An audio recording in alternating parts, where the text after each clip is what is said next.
Bonjour à tous et bienvenue sur YB, votre partenaire en création audiovisuelle. Et aujourd'hui, on va parler de prospection commerciale. Alors, quel est le rapport entre la prospection commerciale et la création audiovisuelle? Absolument aucun. Non, parce que je préférais mettre les choses au clair. Mais YB, ce n'est pas juste une agence de création audiovisuelle, c'est aussi le partage d'une aventure entrepreneuriale avec ceux qui, comme moi, ont eu la très bonne idée de se lancer en pleine période de Covid.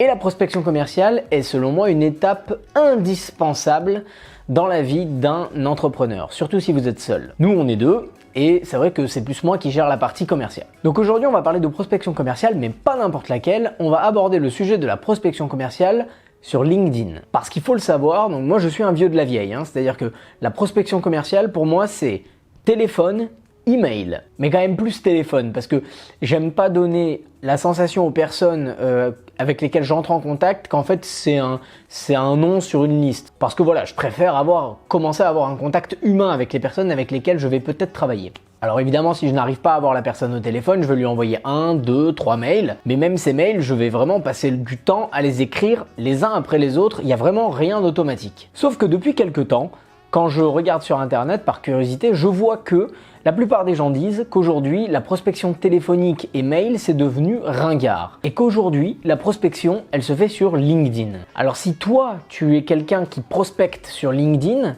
je ne sais pas comment tu fais, mais il va falloir que tu m'expliques. Parce que personnellement, j'ai quelques fois essayé de prospecter sur LinkedIn, mais je n'ai eu aucun résultat. Alors effectivement, l'approche quand on prospecte sur LinkedIn n'est absolument pas la même que celle qu'on aurait par mail. On est censé avoir une approche peut-être un petit peu moins commerciale sur LinkedIn. Mais le problème, c'est que LinkedIn, ça reste quand même un réseau social.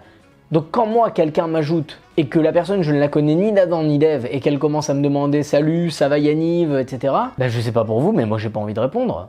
Pour moi, ça reste exactement de la prospection et je trouve ça même plus intrusif, personnellement. Je sais pas ce que vous en pensez. Pour moi, il faut bien séparer les choses. LinkedIn, c'est quand on connaît les gens et on va parler avec des gens qu'on connaît. Le mail, c'est quand on ne connaît pas et donc on introduit un contact.